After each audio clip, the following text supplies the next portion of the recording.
Assalamualaikum warahmatullahi wabarakatuh. Alhamdulillah wassalatu wassalamu ala rasulillah sayyidina wa maulana Muhammad ibni Abdillah wa ala alihi wa sahbihi wa man tabi'ahudah. Yang sama-sama kita hormati ketua beserta seluruh pengurus Masjid Al-Ihsan Rumbai, ketua beserta pembina Yayasan Tabung Wakaf Ummah, bapak-bapak, ibu-ibu, jamaah fardhu subuh. Mudah-mudahan semua yang hadir ini istiqomah iman dan Islam. Amin. Man shalla subha fi jama'atin, siapa yang sholat subuh berjamaah, kana fi zimmatillah, maka dia dalam perlindungan Allah Subhanahu wa taala. Man shalla subha fi jama'atin, siapa yang sholat subuh berjamaah, fa ka'annama shallal laila kullah, dapat pahala sholat sepanjang malam. Man sholat subuh fi jama'atin, siapa yang sholat subuh berjamaah, summa qa'ada yadhkurullah, habis sholat subuh tetap duduk di masjid berzikir mengingat Allah, summa hatta tatlu asyam, sampai terbit matahari, summa yusolli rakaatain, setelah itu sholat sunat 2 rakaat, kana lahu ka ajri hajjatin wa umrah, dapat pahala haji dan umrah. Habis sholat subuh duduk di masjid, zikir sampai terbit matahari, sholat sunat isyraq 2 rakaat. Usolli sunnatal isyraq, rakaat ini lillahi ta'ala. Apalagi nanti di bulan suci Ramadan, kalau bisa tiap hari, mudah-mudahan Allah sehatkan badan kita sampai ke bulan Ramadan, sampai ke Idul Fitri, sampai husnul khatimah.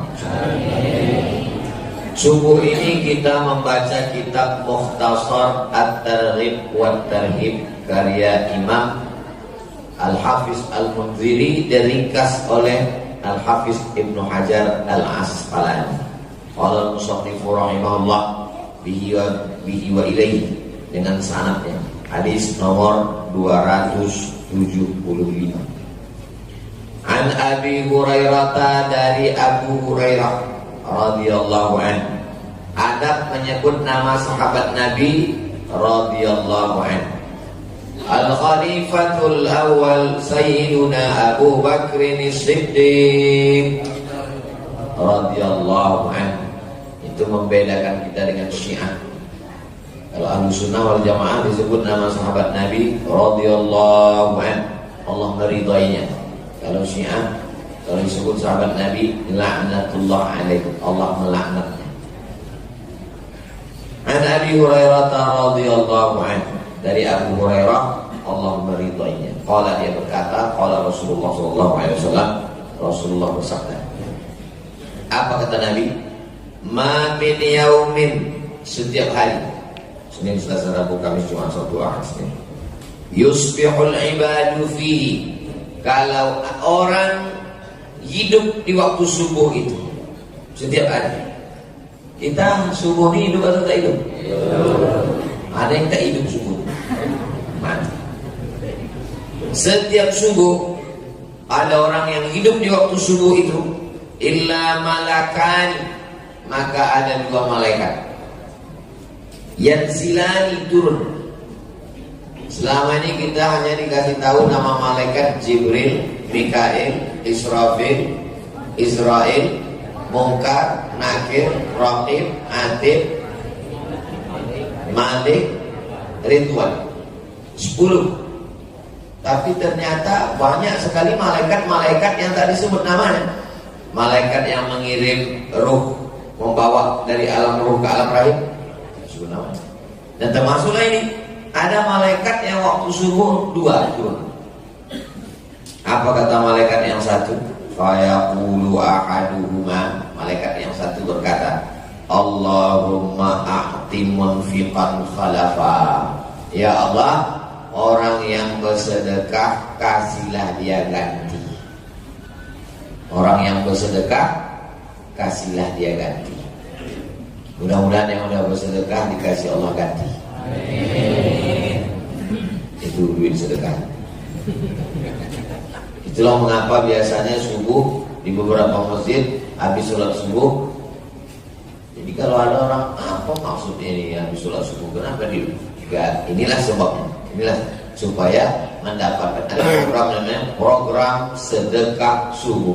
Kenapa mesti sedekah subuh? Supaya dapat doa malaikat Allahumma a'ti munfiqan khalaqah, kasih yang ganti. Lalu malaikat yang satu lagi wa yaqulul akhar, malaikat satu lagi berkata Allahumma a'ti mumsikan, ya Allah, orang yang mumsik artinya menggenggam. Memang duit itu udah keluar tapi digenggam aja. Allahumma a'ti mumsikan, orang yang menggenggam duitnya tak mau keluar, tak diletakkannya di dalam kotak kresek. Mumsikan talafa, binasakanlah dia ya. Jadi siapa yang sudah memasukkan duit ke kotak itu, nah itu didoakan malaikat, bergantilah rezekinya. Yang belum memasukkan, segeralah masukkan. Karena kalau tidak mendapat doa malaikat talafa, maka binasa dia. Berawal dari, biasanya dari kecil-kecil dulu, balik nanti sendal hilang, habis itu lelet, lama-lama laki. Saya bukan nakut-nakut. Mudah-mudahan kita semua diselamatkan dengan sedekah subuh. Ibu, bapak percaya dengan hadis ini? Terserah, mau percaya alhamdulillah, tak percaya pun ya tengok aja lah. Hadis ini sahih atau tidak Ustaz? Muttafaqun alaih. Secara bahasa arti muttafaqun alaih, disepakati atasnya. Tapi secara istilah makna muttafaqun alaih, disepakati maksudnya Imam Bukhari dan Imam Muslim sepakat. Imam Bukhari memuat hadis ini dalam Sahih Al-Bukhari, Imam Muslim memuat hadis ini dalam Sahih Muslim, dan inilah hadis yang paling sahih. Hadis paling sahih ada dalam Sahih Bukhari, ada dalam Sahih Muslim. Di bawah itu ada dalam Sahih Bukhari, tak ada dalam Sahih Muslim. Di bawah itu ada dalam Sahih Muslim, tak ada dalam Sahih Bukhari. Maka hadis tentang sedekah subuh ini hadis yang paling sahih, karena ada dalam Sahih Bukhari dan ada dalam Sahih Muslim. Jelas? Ada orang bilang Somad itu tak jelas ceramahnya, paket dia tak ada, nonton cuma semenit. Yang belum masukkan duit masukkan. Tentang masalah malaikat, di antara rukun iman yang enam, antu'mina billah wa malaikatihi wa kutubihi wa rusulihi wal yawmil akhir wa bil qadari khairihi wa syarrihi. Antu'mina billah wa malaikatihi. Kalau jin diciptakan minan nar, dari api. Kalau manusia diciptakan min tin, dari tanah. Kalau malaikat diciptakan dari nur. Kalau jin dari nar, kalau malaikat dari nur. Apa beda nar sama nur? Nar api, nur cahaya.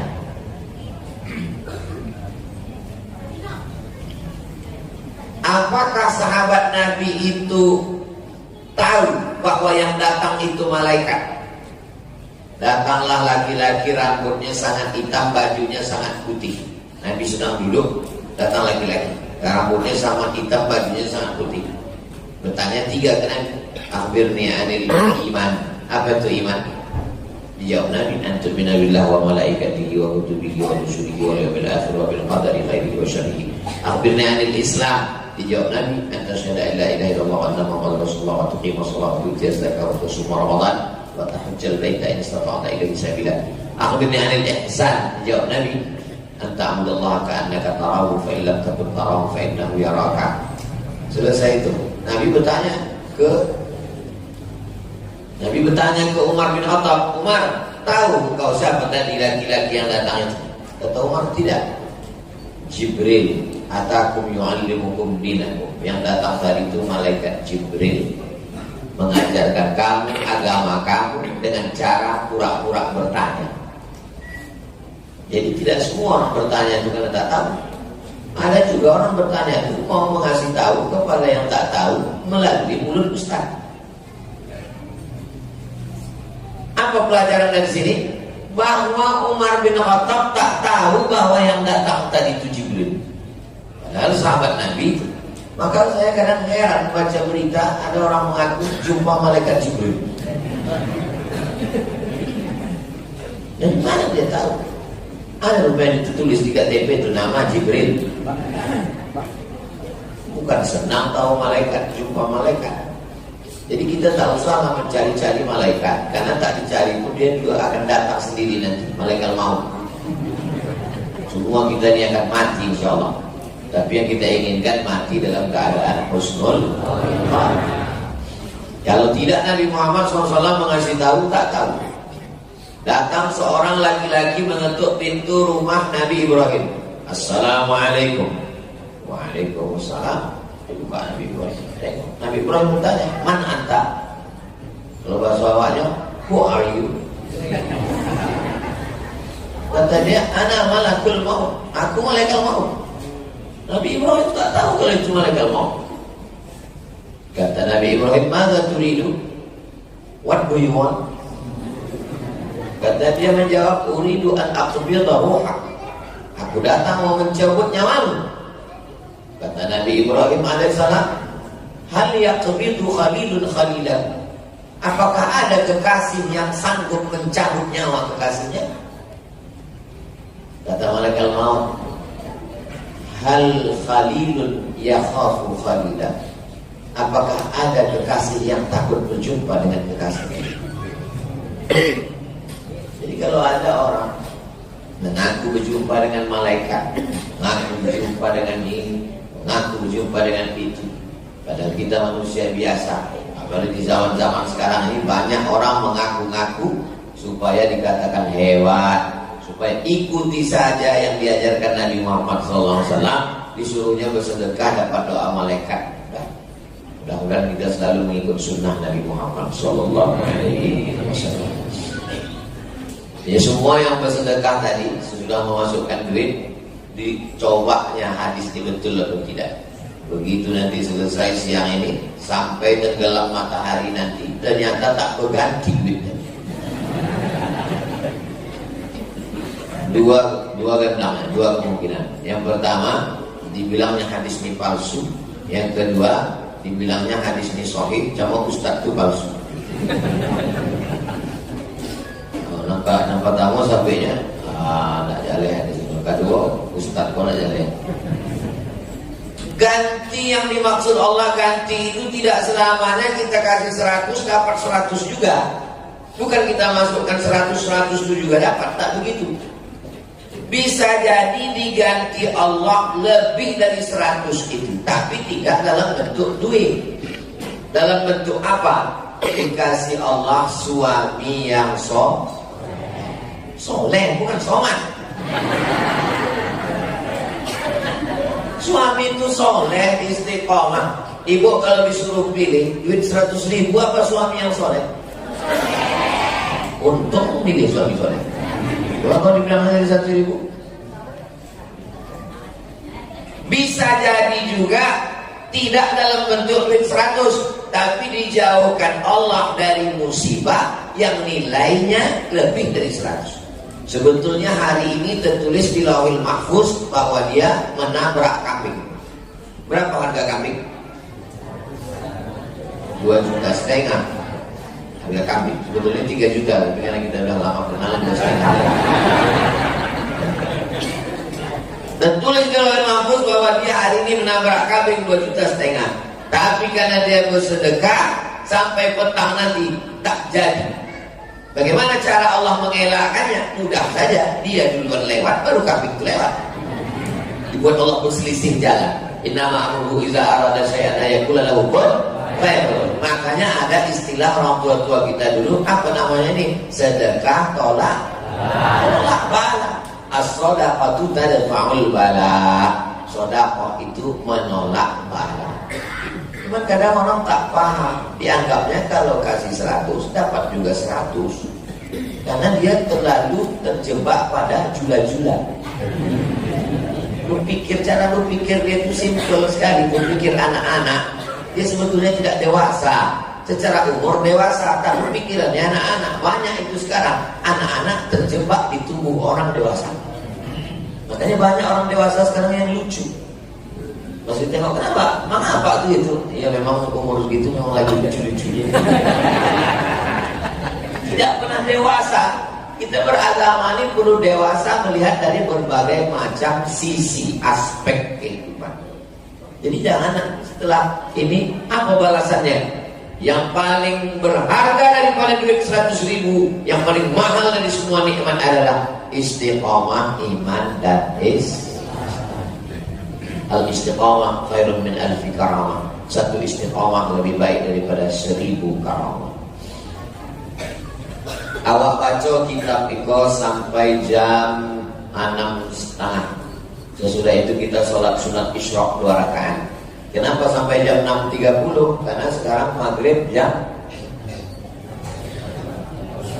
6.28. 6.28 kita sudah bisa sholat sunat isyraq. Sholli sunat al-isyraq 6.28. Kalau nanti maghrib ini makin lambat, makin cepat, 6.15 sudah mulai sholat sunat isyraq. 6.28 kita break, sholat sunat isyraq 2 rakaat. Setelah itu baru kita buka tanya jawab, kertas-kertas yang sudah dikirim melalui Ustaz. Udah ada dikirim Ustaz itu tadi. Nanti kita jawab, kita bahas insyaallah. Kita lanjutkan hadis 276. Wa an Ibnu Mas'ud, dari Ibnu Mas'ud. Siapa namanya? Ibnu anak Mas'ud, Pak Mas'ud. Ibnu Mas'ud anak Mas'ud. Pas saya tanya siapa namanya, Mas'ud ayahnya. Bukan nama dia Ibnu Mas'ud. Siapa namamu? Nama saya Ibnu Mas'ud. Ibnu anak Mas'ud ayah toh. Ibnu Mas'ud anak Mas'ud, bukan nama dia Ibnu Mas'ud. Namanya Abdullah. Ada Ibnu Mas'ud, namanya Abdullah bin Mas'ud radhiyallahu anhu. Qala, dia berkata, dakhala Nabi sallallahu alaihi wasallam ala Bilal. Nabi masuk berjumpa sama Bilal. Bilal itu nama orang, bukan tukang azan. Namanya Bilal bin Rabah. Berjumpalah sama Bilal. Wa indahu sukratun. Ini Bilal, di sampingnya ada setumpuk kurma. Kurma yang bertumpuk-tumpuk itu bahasa Arabnya sukra. Faqala, Nabi bertanya, ma hadza ya Bilal? Apa ini Bilal? Kurma bertumpuk ini apa? Qala, kata Bilal, u'iddu dzalika. Kutumpuk kurma ini, kutumpuk li atyafik, untuk menjamu tamu-tamu orang yang datang. Qala, Nabi berkata, ama takhsha ayyakuna laka dukhanun fi nari jahannam? Apakah engkau tidak khawatir wahai Bilal, kurma yang kau tumpuk ini nanti menjadi asap api neraka? Loh, kenapa tak boleh menumpuk kurma? Kenapa Nabi mengatakan tumpukan kurma ini nanti jadi asap api neraka?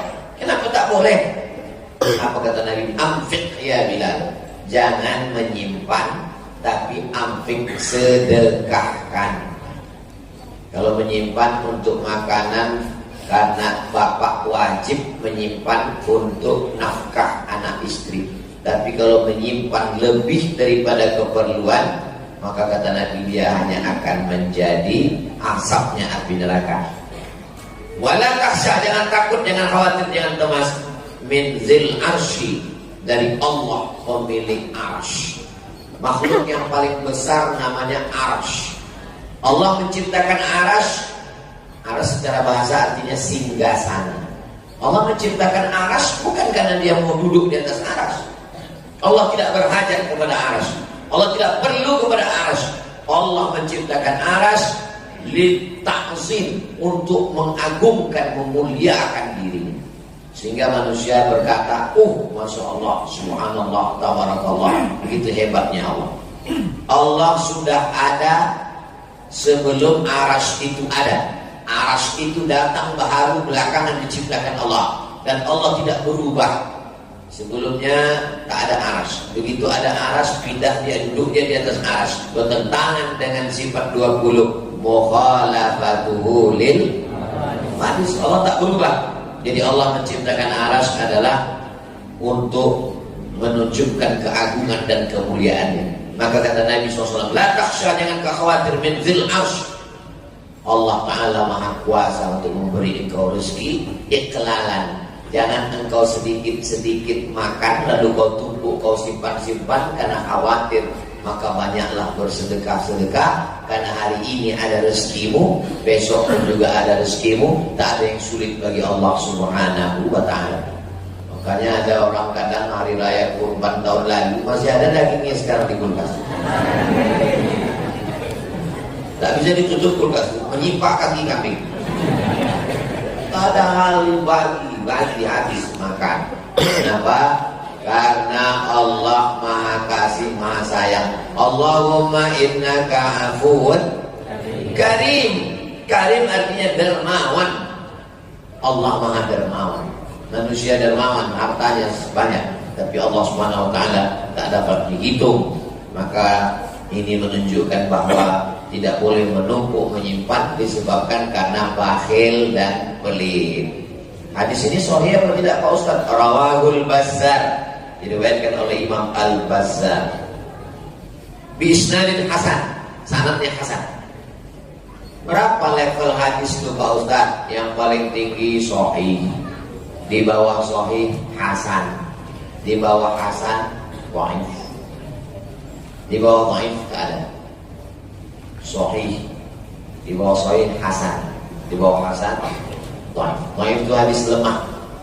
Datang nanti Ustaz berceramah Ramadan, Bapak Ibu, puasa Ramadan ini awaluhu rahmah, 10 yang pertama rahmat, awsatuhu maghfirah, 10 pertengahan maghfirah ampunan, akhiruhu itqun minan nar, 10 yang terakhir itqun minan nar, selamat dari neraka. Itu hadis dhaif.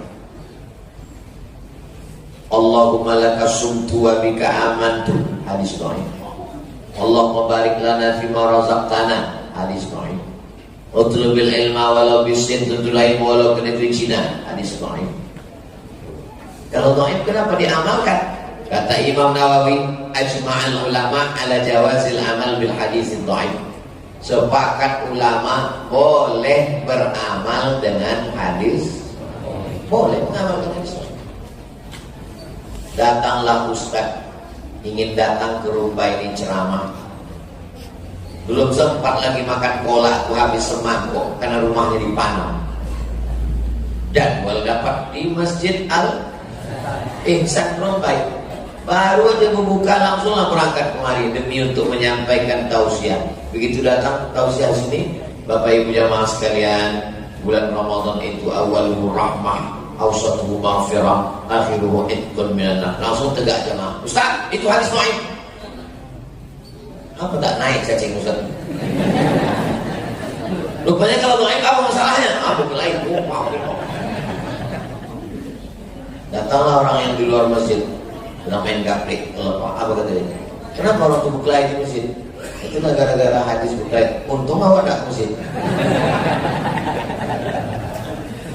Coba kalau aku masjid ikut juga cakap. Padahal hadis dhaif boleh kalau cukup 5 syarat. Syarat yang pertama, bukan masalah akidah. Syarat yang kedua, bukan masalah dalil halal haram. Syarat yang ketiga, tidak ada periwayatnya yang kadzab, pendusta, pembohong. Syarat yang keempat, masih bernaung di bawah hadis sahih. Syarat yang kelima, fadhail amal, motivasi beramal. 10 pertama rahmat, 10 kedua maghfirah, 10 ketiga itqun minan nar. Apakah cukup 5 syarat tadi? Cukup. Kalau saya ceramah, saya bertanya, Bapak Ibu tak usah cemas, karena setiap saya bertanya itu saya jawab sendiri. Apakah hadis awal rahmat, awsatu maghfirah, akhiru itqun minan nar itu cukup 5 syarat? Cukup. Karena dia bukan masalah akidah, bukan masalah halal haram, tidak ada periwayatnya yang kadzab, pendusta, masih bernaung di bawah hadis sahih dan dia untuk fadail amal. Ada preman baru tobat, seumur-umur tak pernah dia puasa, Ramadan ini lalu dia puasa, ikut berpuasa di masjid.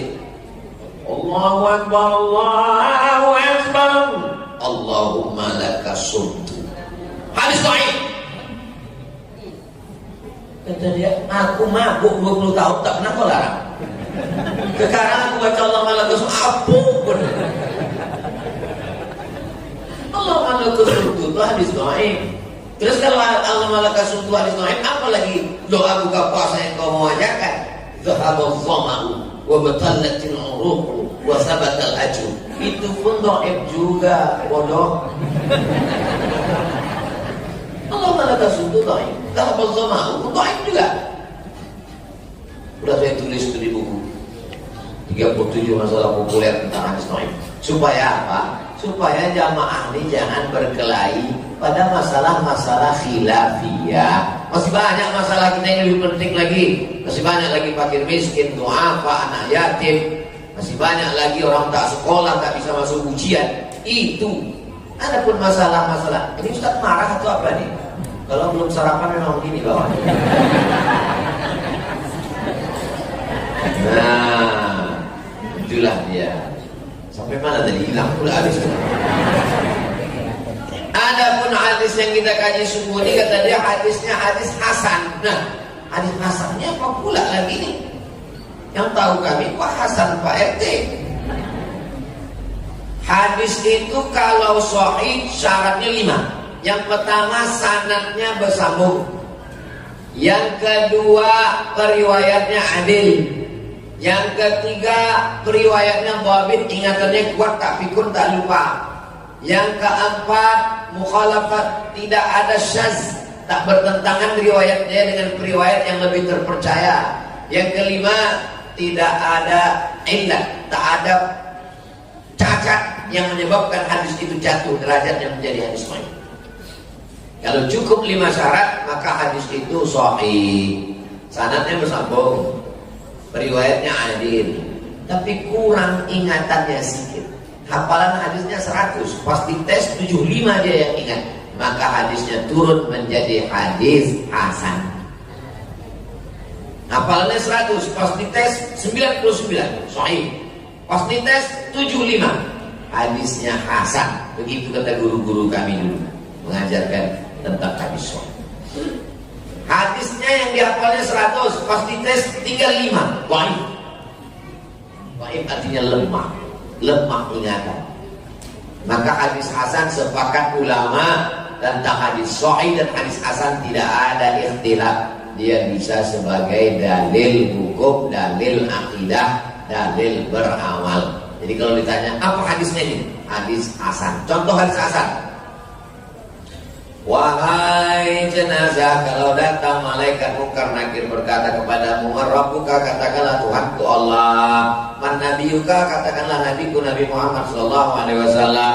Man imamuka, katakanlah imamku Al-Quran. Man kiblatuka, katakanlah kiblatku Ka'bah. Man ikhwanuka, katakanlah saudaraku orang-orang beriman. Apa namanya itu? Di sini kalau orang meninggal tak dibacakan tauhid. Almarhumah mak saya meninggal, saya bacakan tauhid. Kawan saya meninggal di rumah ini, selesai ke bumi, saya mau baca tauhid, saya baca tauhid. Membacakan tauhid hadisnya hasan, dilakukan oleh sahabat. Siapa yang mengatakan hadis ini hasan? Imam Ibnu Hajar Al-Asqalani. Imam Ibnu Hajar Al-Asqalani itu hafalannya 300.000 hadis. Al-Hafiz gelar Al-Hafiz 300.000 hadis, 300.000 hadis. Ada Imam Ibnu Hajar Al-Asqalani hafalannya 300.000 hadis, mengatakan hadis talqin itu hadis hasan. Tiba-tiba ada ustaz sekarang hafalannya 3 hadis kalau laptopnya hidup, mengatakan talqin bid'ah. Pas mati laptopnya hilang ilmunya semua. Bapak ibu ikut Al-Hafiz Ibnu Hajar atau ustaz laptop? Terserah. Kalau saya ikut Ibnu Hajar Al-Asqalani. Kalau waktu mak saya meninggal, orang tua saya meninggal, saya baca talqin. Talqin itu bagi orang yang hidup sebagai pelajaran, bagi yang mati sebagai doa. Itu hadis tentang talqin. Tapi talqin itu kan dua kok Ustaz. Talqin dua. Talqin sebelum mati, talqin sesudah mati. Talqin sebelum mati waktu sakratul maut. La ilaha illallah. Dan telinga sebelah kanan. Pergi jenguk orang rumah sakit di ruang ICU, nampak meregangnya apa? Ditalqin kan? Bukan ditanya apa penyakitnya, apa dokternya, berapa biayanya. Banyak orang tak tahu adab-adab menjenguk orang sakit. Maka dibisikkan ke telinga, la ilaha illallah. Beruntung bapak dapat istri solihah. Ditengoknya bapak sakratul maut, ingat dia langsung. Coba kalau tak ingat, mana surat tanah? Hari ini boleh bapak ketawa, tapi kalau tak dapat dididik dengan baik, itulah di pas nanti dengan betul-betul sesuatu. Kalau tak percaya, buat besok pulang aja.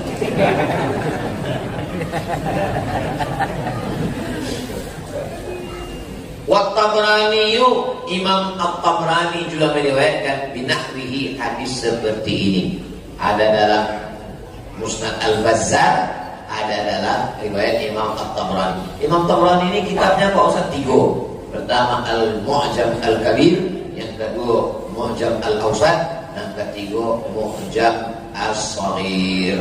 Imam At-Tabrani 277.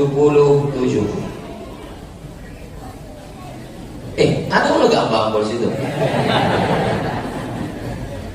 Wa'an Asma nama orang. Biasanya Asma nama perempuan kalau di Arab, di Mesir, di Saudi Arabia, di Maroko. Asma pakai alif. Asma kalau tak pakai alif susah ngomong. Asma. Mohon maaf kalau kebetulan ada nama ibu Asma. An Asma ini anak perempuan Abu Bakar, saudara Sayyidatuna Aisyah. Aisyah dengan Asma adik-beradik tapi lain rumah. Ayahnya satu, Abu Bakar, rumahnya lain. Wa an Asma binti Abi Bakar radhiyallahu anhuma. Kalau laki-laki anhu, kalau laki-laki anhu radhiyallahu an.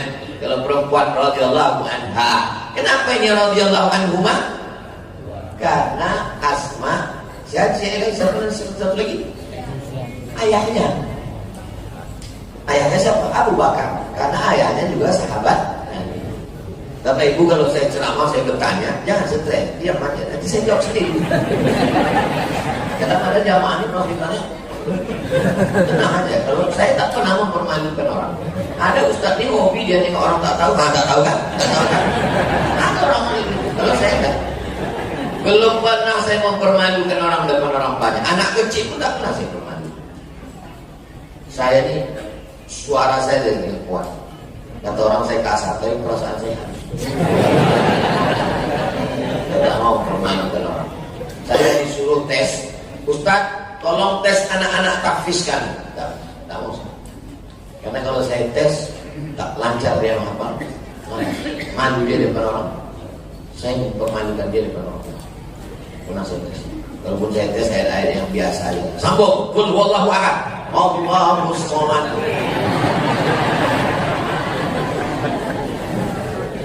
Wa an Asma binti Abi Bakar radhiyallahu anhuma qalat, dia berkata, qala Rasulullah sallallahu alaihi wasallam berkata, la tuki fayuka alaika. Ini ada mangkok ini berisi kurma, jangan kau ikat sehingga rezekimu pun diikat Allah juga. Apa maksudnya? Kalau ada makanan, buka ikatannya, kasih sama orang. Ini orang zaman sekarang.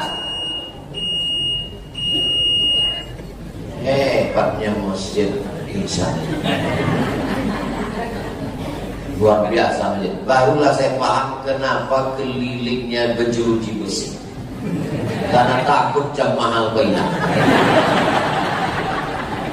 Kadang awak pengalaman aku ceramah di mana-mana masjid itu kadang jamnya ada yang habis baterai, ada yang tidak hidup. Tapi di masjid tanpa kita tengok pun bunyi tim. Tapi yang paling canggih ada masjid di jalan Masjid Jalan Harapan Raya. Itu duitnya lampu 3, lampu kuning, lampu merah, lampu hijau. Aku sangko meja kok bekas Dewan Juri MTQ.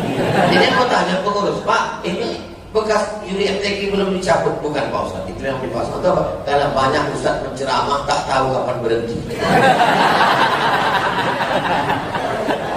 Langsung dibuatnya, asal agak panjang ceramah Ustaz, hidup lampu kuning. Kalau dia hidup lampu kuning gak lama hidup merah.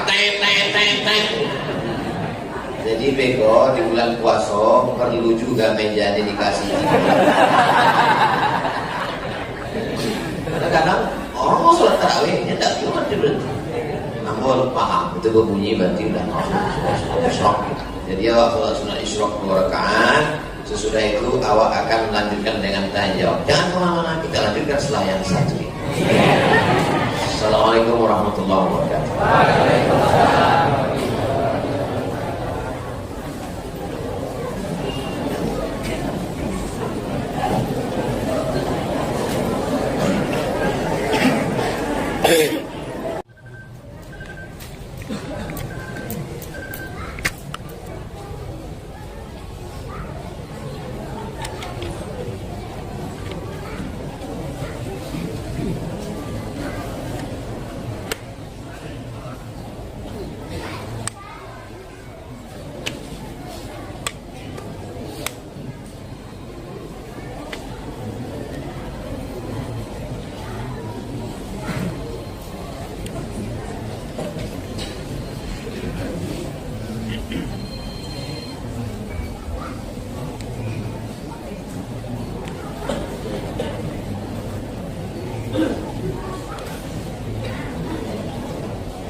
Bismillahirrahmanirrahim.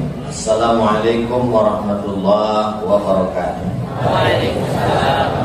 Alhamdulillah. Allahumma sholli ala sayyidina Muhammad wa ala ali sayyidina Muhammad.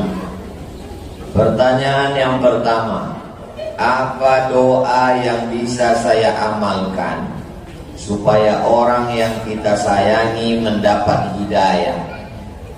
Allahumma hdi qaumi fa innahum la ya'lamun.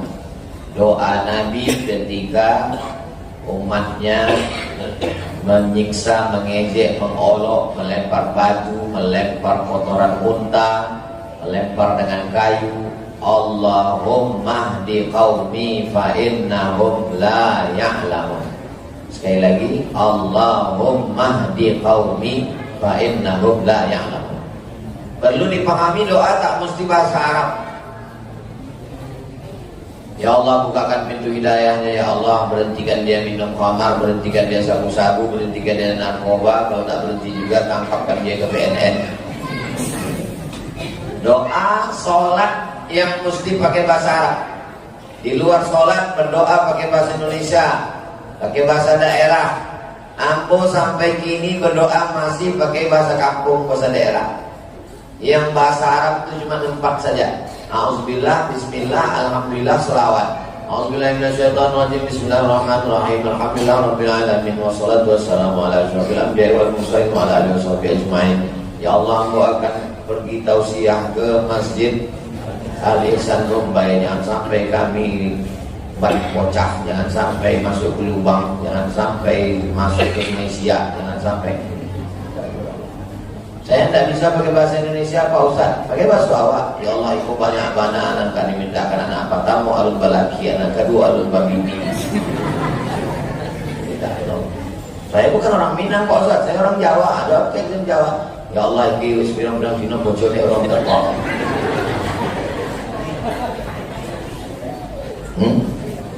Banyak orang sekarang tidak berdoa tapi menghafal doa.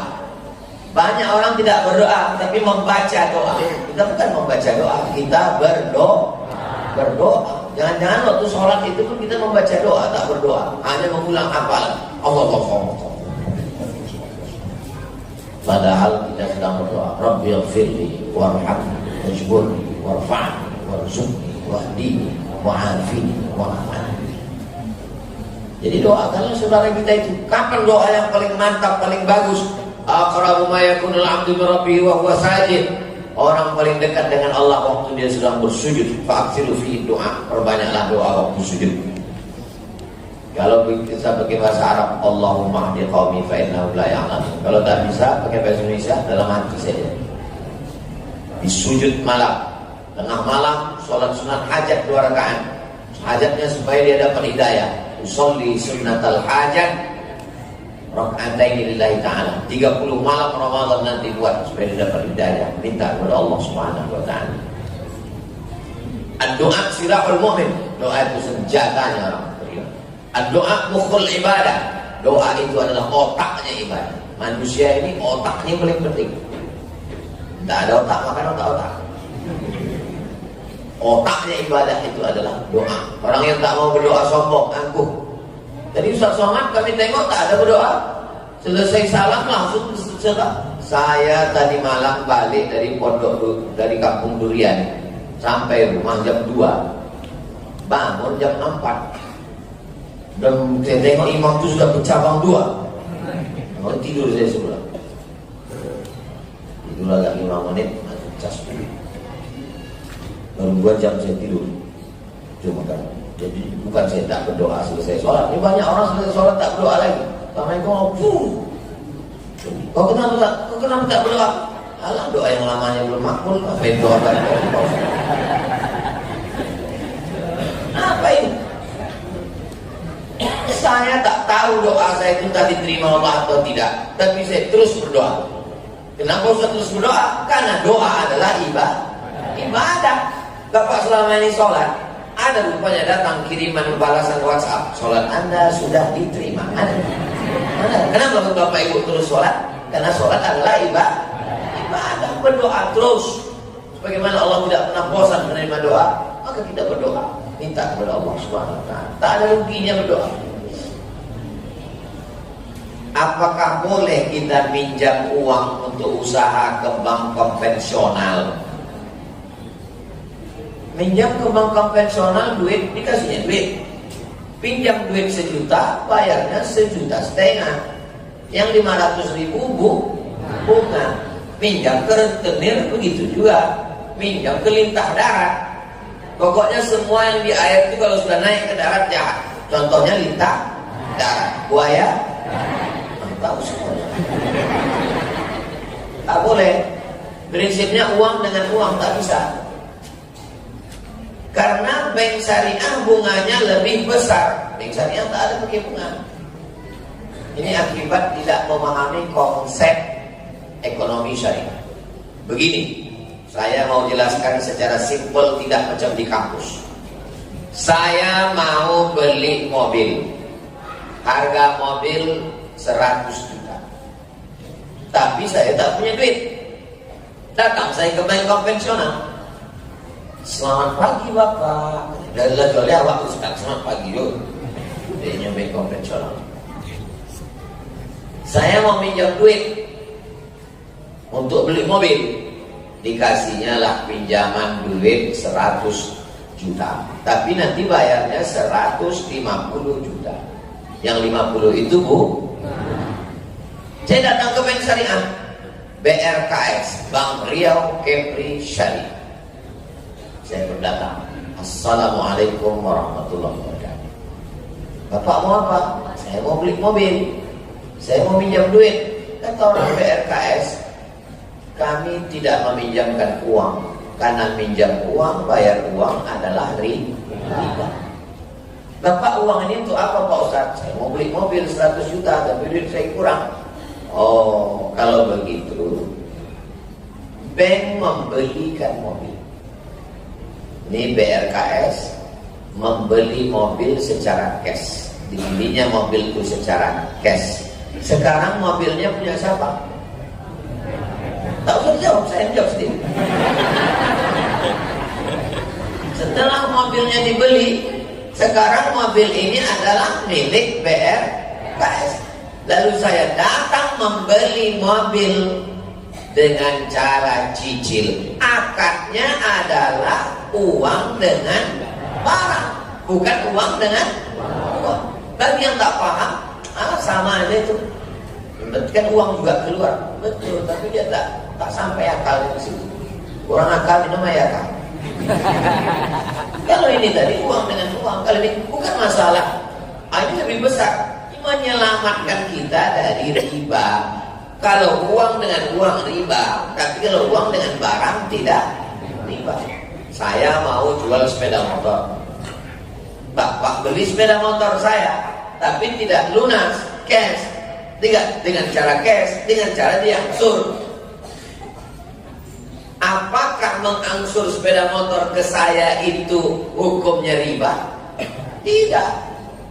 Lalu kenapa kredit sekarang riba? Karena ada orang ketiga di antara kita. Siapa dia? Finance. Finance inilah yang riba.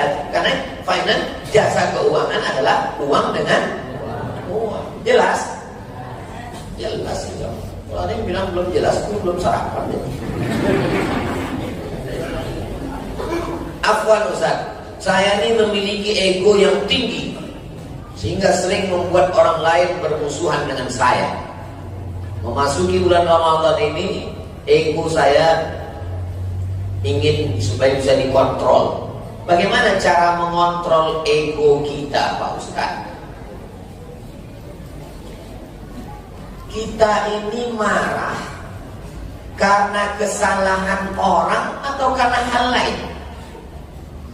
Tahu saja, saya tidak sedih. Kita ini marah karena kesalahan orang atau karena hal lain? Ternyata kita marah bukan karena kesalahan orang, tapi karena hal lain.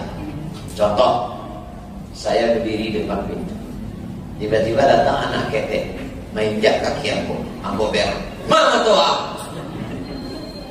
Tidak lama sesudah itu ambo tagak berdiri, datang tentara, dipijaknya kaki.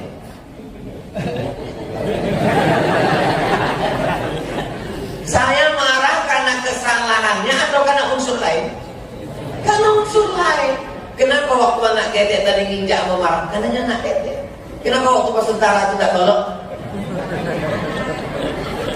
Jadi sebetulnya kita tidak adil. Kita tidak adil. Dulu bersikap adil lah kan. Orang pergi ke rumah makan, minum. Maklumlah ibu-ibu mengurus anak itu lagi kurang konsentrasi, tagihan belum, uang listrik, uang air, tersenggol lah, tumpahlah jus dari itu. Mana waktu? Lalu kemudian bapak ini sore diundang sama kawan, bro, kongko kita sore ini, oke, I am coming. Datang di tempat yang sama, jus yang sama, tumpah juga. Tapi apa katanya? Tenang, kita pesan satu lagi. Pertanyaannya, dia marah tadi karena jus ditumpah atau karena unsur lain? Berarti kita tidak adil. Kenapa waktu pertama marah? Kenapa waktu kawan tak marah? Paham? Itu enaknya sama jamaah banyak udah mereka paham. Jadi masalah ego ini sebenarnya adalah kepada siapa. Maka kita renung sejenak, saya ini marah kepada siapa dan kenapa? Ibu kalau punya suami marah-marah, ibu jangan marah juga. Ibu nyanyi aja, abang jangan marah, nanti udah copet mati. Orang yang marah itu ketika sedang puasa dia mengontrol marahnya. Karena orang yang sedang puasa jam 1, jam 2 kurang zat gula masuk. Tak minum gula, tak makan gula, tak makan nasi gula, tak makan tepung gula. Gula tak masuk, turun gula darah, emosi naik. Orang yang gula darahnya turun, emosinya naik. Dan di bulan Ramadan dia menahan. Karena Nabi mengatakan, kalau datang orang mengajak berkelahi, maka kau katakan, inni shaim, inni shaim, ambo puasa. Datang orang mancing, ambo puasa. Habis buka puasa beko. Jadi sebenarnya dengan puasa itu dia sedang mengendalikan emosi. Apakah Islam ini agama yang menghilangkan emosi? Jawab. Islam tidak menghilangkan emosi. Islam hanya meletakkan emosi pada tempatnya. Betul itu Islam. Saya tidak suka dengan jamaah yang dulu marah-marah, tapi setelah hijrah, setelah pengajian, dia, Pak, anak gaji Pak 2 orang. Itu bukan sabar, bongak. Anak gadis sawah dibawa orang, mesti marah. Agama kita dilecehkan orang, mesti marah. Buya Hamka itu orang yang paling lembut. Dihina orang, dipenjarakan orang, difitnah orang, tak melawan. Dipenjarakan orang 2 tahun, 3 tahun, 4 tahun, mati yang memenjarakan, dia menyolatkan jenazah. Luar biasa. Tapi yang mau baca di buku biografi ayah yang ditulis oleh anaknya Irfan Hamka, Buya Hamka itu pamerah. Sampailah kapalnya ke Teluk Bayur. Dia kan pergi ke Makkah, dari Jawa ke Teluk Bayur, dari Teluk Bayur ke Jeddah. Sampai di Teluk Bayur mengajulah orang, Buya, Iko pegawai kapal melarang sholat di kapal, tak boleh sholat di kapal. Panggil Buya Hamka, mau orang kok. Wah, ang kurang aja, Pak, ang kurang aja, Mak, ang kurang aja, ini, ang kurang aja. Baca buku ditulis oleh Irfan Hamka, biografi ayah. Marah. Dulu, sekarang umat Islam dituduh teroris, radikal. Dulu umat Islam di zaman Buya Hamka itu dituduh panglima jihad, komando jihad. Kalau ada orang mustajib ke masjid, komando jihad, ngamuk Buya Hamka, pantiknya peci. Tidak ada komando jihad. Kalau ada komando jihad, iko orangnya komando jihad. Jadi marah itu mesti disimpan, tapi bukan sedikit-sedikit marah. Detail NM udah marah. Mohon maaf kalau kebetulan.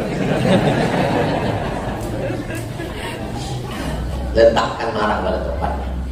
Ustaz, bagaimana cara menghafal Quran dengan cepat dan mungkin? Satu kata motivasi untuk menghafal Quran serius. Ya minta satu kata aja. Serius.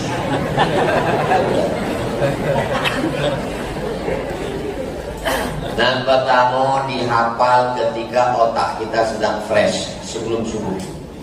Subuh Pekanbaru jam 5, jago jam 3. Sholat sunat, mandi, bersih, hafal. 1 halaman atau 1 lembar. 1 halaman atau 1 lembar. Sesudah dihafal, di murajaah, diulang-ulang. Diulang dalam sembahyang, diulang luar sembahyang, ulang. Besok tambah ulang. Mengulang membaca sendiri, mengulang membaca di depan kawan, mengulang membaca di depan guru, mengulang dengan cara menulis. 4 cara mengulang. Mengulang sendiri, mengulang depan kawan, mengulang depan guru, mengulang dengan cara di Sudan pakai batu tulis. Ada batu tulis, karena mereka masyarakat yang susah, miskin. Jadi kalau pakai pena, pakai kertas hadis pena. Jadi dia pakai batu tulis. Jadi setiap menghafal Quran pakai batu tulis. Karena dengan menulis itu lebih kuat lekatnya ke dalam. Penghafal Quran yang sudah diwisuda, yang sudah hafiz, kalau tidak murajaah hilang. Kunci hafalan ada pada murajaah. Rajin mengulang, minimal 1 hari 2 juz. Jadi ibu bapak yang punya anak penghafal Quran, bawakan anak bapak ibu jalan-jalan ke pesantren Nurul Azhar Yayasan Tabung Wakaf Umat. Ini terus jembatan Leton terus sampai simpang bingung, jangan bingung lagi, belok kiri. Jangan bingung-bingung lagi, belok kiri arah ke TPU Kopit. Nanti sebelum sampai TPU Kopit, tengok sebelah kanan ada gedung tinggi pesantren Nurul Azhar Yayasan Tabung Wakaf Umat. Nah, masuklah ke situ, minta jumpai Ustadz Hanafi, Kiai Haji Dr. Hanafi pimpinannya, Ustadz Al-Nokdinar, Ustadz Tatang Yudiansa, panggil imbau satu anak penghafal Quran. Di situ 25 orang setahun anak hafal Quran gratis. Ini tahun yang keempat. Nah, panggil satu, minta tolong, nak, bacakan hafalanmu, supaya anak bapak ibu punya motivasi. Yang ulang tahun, bawa ke situ. Ini anak ulang tahun bawa ke mall, bawa ke kebun binatang pula, bawa ke pondok tahfiz Quran untuk mengenalkan anak. Anak-anak SD bawa ke tahfiz Quran supaya dia punya gambaran, oh tahfiz Quran itu begini. Nah, insya Allah terbuka pintu hatinya. Mudah-mudahan anak kita mau masuk pondok dan menghafal Quran. Pak Ustadz, adakah mandi taubat? Mana dalilnya mandi taubat? Ma min muslimin yudhnibu